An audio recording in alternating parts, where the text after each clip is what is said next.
Aujourd'hui, c'est le 22e dimanche après la Pentecôte. Nous faisons la mémoire de Saint Jean de Canty, confesseur.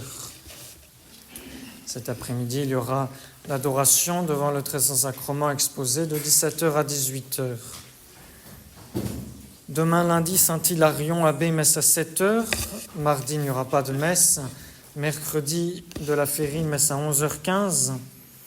Jeudi, Saint-Raphaël, archange, messe à 7h. Vendredi, Saint-Magloire, messe à 7h. Samedi, messe à 8h pour la vigile des saints apôtres, Simon et Jude.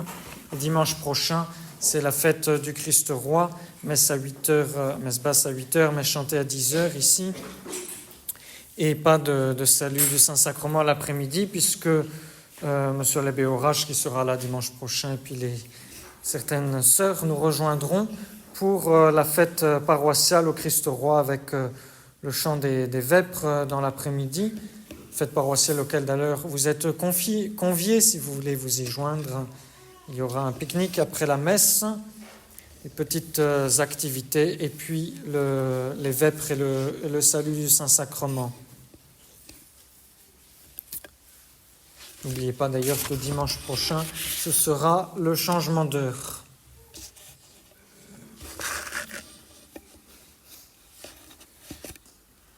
Au nom du Père et du Fils et du Saint-Esprit, ainsi soit-il. Mes bien chers frères, nous sommes encore dans le mois du rosaire. Le rosaire est une magnifique prière, c'est même une école de vie intérieure. Mais d'abord, avant de vous expliquer le rosaire et comment le rosaire est une prière et une école de vie intérieure, qu'est-ce que la prière ? Il y a un saint moine du Moyen-Âge qui s'appelle Don Guigues le Chartreux qui compare la prière à une échelle qui nous conduit au paradis, une échelle sur laquelle il y a 4 barreaux. La prière, vous le savez, c'est l'élévation de l'âme vers Dieu et elle a lieu en 4 étapes.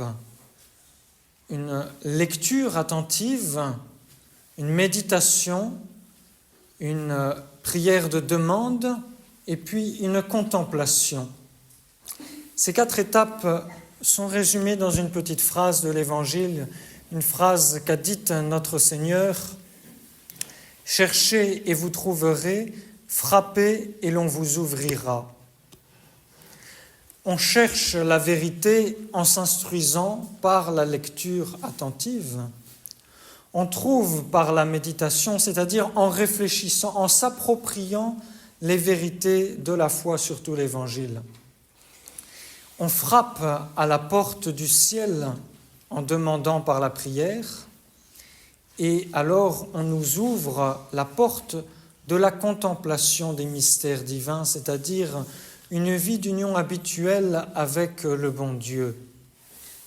Il y a donc un ordre dans la prière qui nous permet d'aller du plus simple au plus élevé, et on peut comparer la prière à la nourriture qui nourrit notre corps. La prière est la nourriture qui nourrit notre âme. D'abord, comme le bras porte la nourriture à la bouche, eh bien, la lecture pieuse porte la vérité sur les choses de la religion à notre intelligence, et connaître de nouvelles choses sur notre sainte religion procure déjà un certain plaisir, une certaine satisfaction, comme le simple fait de s'asseoir devant une table bien garnie et d'être servi, cela nous réconforte. Ensuite, il faut que la méditation triture cette nourriture spirituelle, qu'elle la mâche.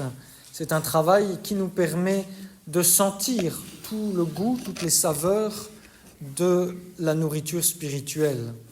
On demande aux enfants de mâcher tranquillement leur nourriture. Eh bien, de même, c'est une étape nécessaire dans la prière, de réfléchir un petit peu dans son cœur. On ne peut pas avaler tout rond. Et puis ensuite vient la prière de demande, de supplication, comme notre estomac qui réclame, qui nous fait sentir la faim, tant qu'on ne l'a pas satisfait complètement. Et dans la vie spirituelle, il faut demander sans relâche jusqu'à ce que nos désirs soient comblés. Il y a même le droit d'être gourmand et de demander beaucoup et souvent au bon Dieu. Il le faut dans la vie spirituelle. Et puis enfin, la dernière étape de la prière, c'est la contemplation, qui va savourer les vérités et les vertus qui ont été connues par la lecture ou l'instruction, méditées par la réflexion et demandées avec ferveur. Et comme la nourriture corporelle s'unit à notre corps par la digestion et nous donne des forces pour agir, ainsi la contemplation est une source de force continuelle pour servir le bon Dieu à chaque instant. Voilà, mes bien chers frères, les 4 étapes nécessaires dans la prière. Et il fallait bien les décrire avant de les appliquer au rosaire. C'est ce que nous allons faire maintenant. Parce que le rosaire réalise toutes ces formes et ces degrés de prière d'une manière qui est à la fois très simple et très profonde. De lui-même, le rosaire peut nous conduire jusqu'au plus haut degré de la vie mystique sans qu'il soit nécessaire de connaître la doctrine de la vie spirituelle. Ce fut le cas de Sainte Bernadette. Elle n'a jamais eu d'autre méthode de spiritualité que son chapelet. Et Sainte Bernadette est une très grande sainte. De même pour les 3 enfants de Fatima. Ce sont les messages de Lourdes et de Fatima confirmés par la sainteté des enfants qui ont vu la Sainte Vierge, mais surtout auxquels la Sainte Vierge a appris à réciter pieusement le chapelet, qui nous confirme l'efficacité du chapelet du rosaire. Reprenons maintenant les 4 échelons de Guigues le Chartreux et appliquons-les au rosaire. Le premier barreau de l'échelle, c'est une lecture attentive. Eh bien, dans le rosaire, c'est encore plus simple. C'est la récitation des prières essentielles du chrétien, le Notre Père, le Je vous salue Marie, les plus belles prières vocales. Ensuite, le rosaire est le plus fructueux des exercices de méditation. L'âme du rosaire, c'est la méditation. Troisième barreau de l'échelle, le rosaire est la plus efficace des prières de demande parce qu'on demande continuellement par l'intercession de la Sainte Vierge. Quatrièmement, enfin, le rosaire est une source de contemplation surabondante qui doit aboutir à une communion spirituelle au mystère de la vie de Jésus et de Marie, qui, après la communion sacramentelle, est l'acte le plus grand dans la vie chrétienne. Alors d'abord, le rosaire est une prière d'instruction, simplement par les formules dont il est composé et que nous connaissons par cœur. C'est justement parce que nous les connaissons par cœur qu'il est très simple de prier le rosaire et qu'elles nous sont un rappel continuel des vérités essentielles de la foi. D'abord, le credo, le symbole des apôtres qu'on récite sur la croix du rosaire ou du chapelet, qui est un abrégé des vérités chrétiennes. Et l'on répète de tout son cœur, on doit commencer son chapelet par cet acte de foi sublime en la majesté de Dieu et toutes les vérités de la foi catholique. Les 12 apôtres, les 12 articles du credo révélés par les 12 apôtres. Comme dit saint Paul, la foi est la première condition pour s'approcher de Dieu. Et puis il y a le Notre Père qui n'a pas pour origine un homme ou même un ange, mais le roi des anges et le roi des hommes, notre Seigneur Jésus-Christ. Il était nécessaire, dit saint Cyprien, que celui qui venait nous donner la vie de la grâce comme sauveur, nous enseigna la manière de prier comme Maître céleste. Et la sagesse de ce divin Maître paraît magnifique dans tout son ordre, sa douceur, sa force. Elle apparaît dans cette prière magnifique du Notre Père. Elle est courte, mais elle est riche en instructions. Elle est intelligible pour les simples et remplie de mystères pour les savants, dit saint Louis-Marie. Le Pater renferme tous les devoirs que nous devons rendre à Dieu, les actes de toutes les vertus et les demandes de tous nos besoins spirituels. Et ensuite, le Je vous salue Marie, qui est une prière si sublime, si relevée qu'il n'y a que Jésus-Christ, né de la Vierge Marie, qui puisse la comprendre parfaitement. Je vous salue Marie, c'est l'abrégé le plus concis de toute la théologie chrétienne sur la Sainte Vierge. Il y a une louange et une invocation. La louange, la première partie du Je vous salue Marie, rassemble tout ce qui fait la grandeur de Marie. Et l'invocation renferme tout ce que nous devons lui demander. Elle est mère de Dieu, ensuite elle est mère des hommes. Nous voyons de nos jours, dit saint Louis-Marie, que les gens de nouvelles doctrines condamnées par l'Église, avec toute leur piété apparente, négligent beaucoup la dévotion au chapelet et au rosaire, et souvent l'ôte de l'esprit et du cœur de ceux ou celles qui les approchent sous les plus beaux prétextes du monde. Ils se gardent de condamner ouvertement, comme le font les calvinistes, c'est-à-dire les protestants, le chapelet ou le rosaire ou le scapulaire, mais la manière dont ils s'y prennent est d'autant plus pernicieuse qu'elle est plus cachée. Combien sont prophétiques ces paroles de saint Louis-Marie, puisqu'elles s'appliquent parfaitement aux modernistes, qui cachent le rosaire. Bergoglio avait dit, s'était moqué de ceux qui récitaient des chapelets à longueur de journée.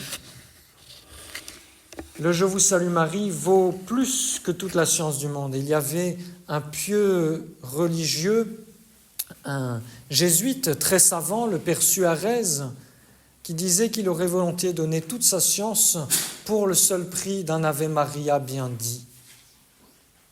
Puis enfin, il y a le Gloire au Père et la prière au bon Jésus qu'on ajoute après le Gloire au Père, qui sont les résumés du dogme fondamental du christianisme, la Très Sainte Trinité, et puis les dernières demandes que le cœur immaculé de Marie a daigné révéler au monde.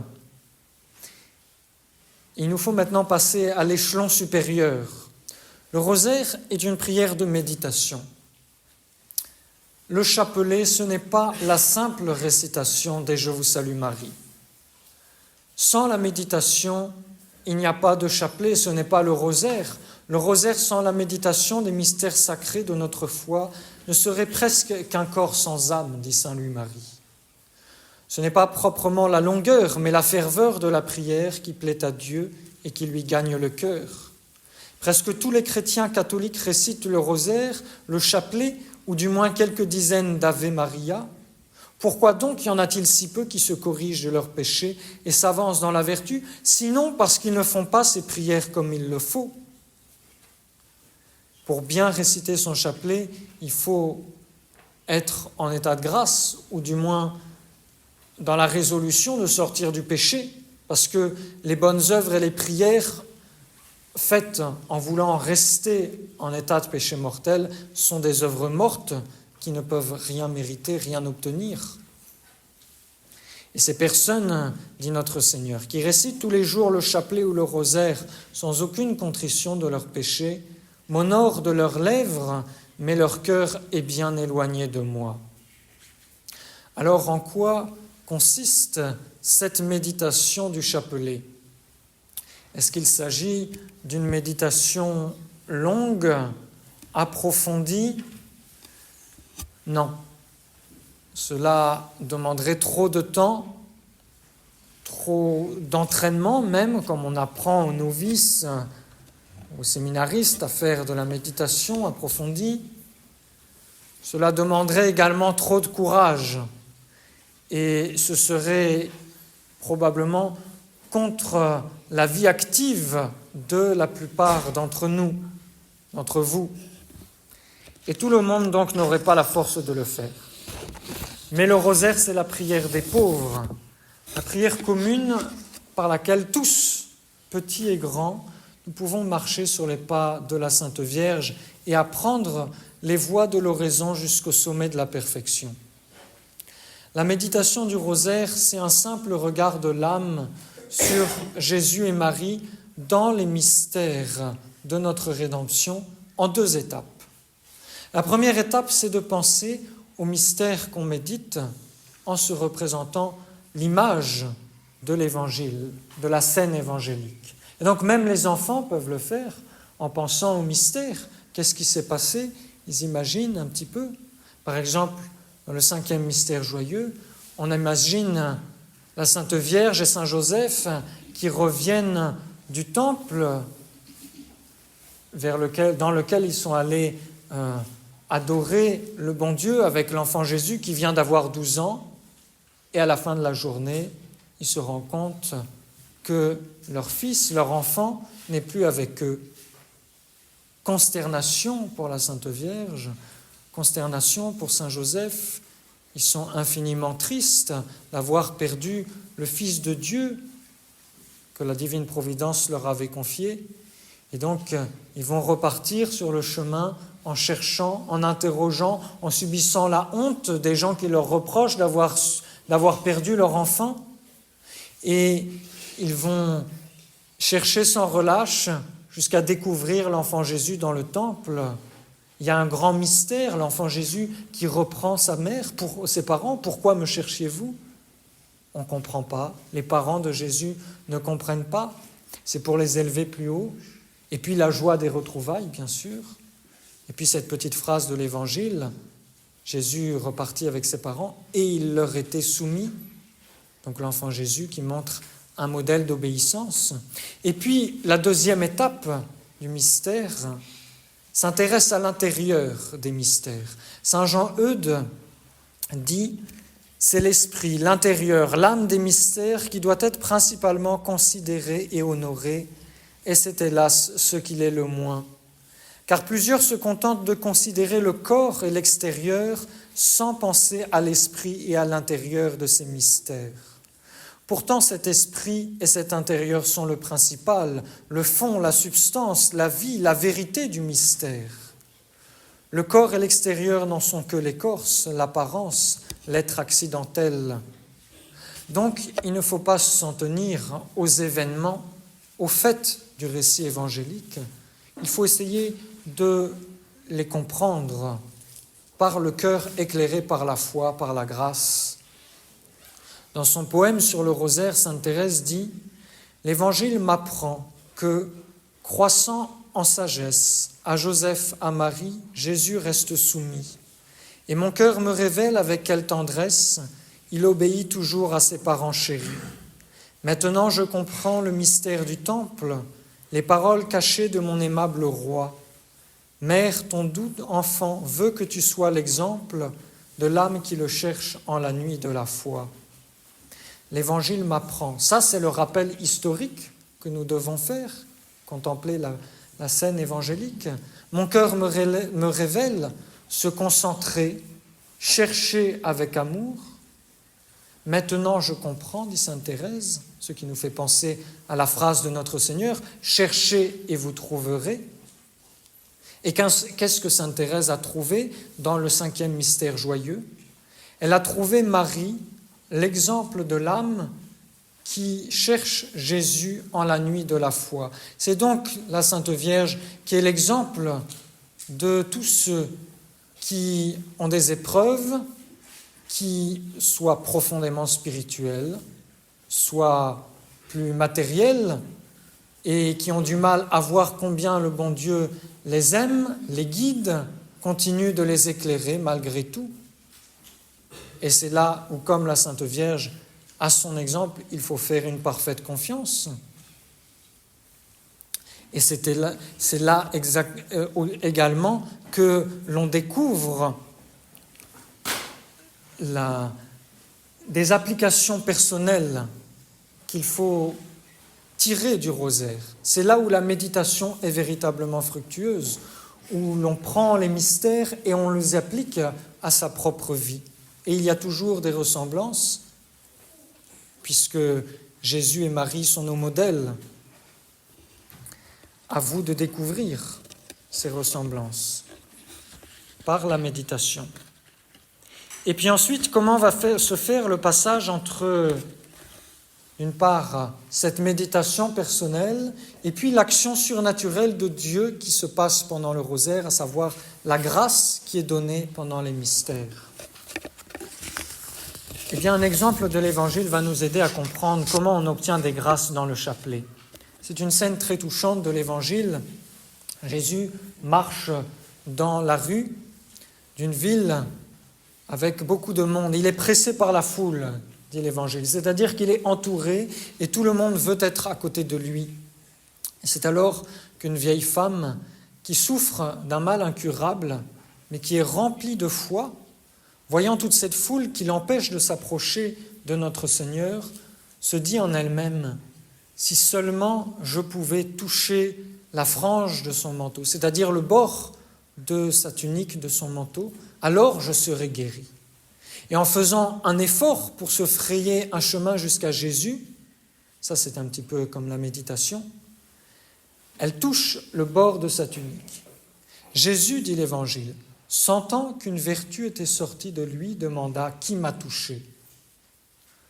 Alors, autour de notre Seigneur, il y a les apôtres qui lui servent un petit peu comme de garde du corps et pour le protéger de toute cette cohue.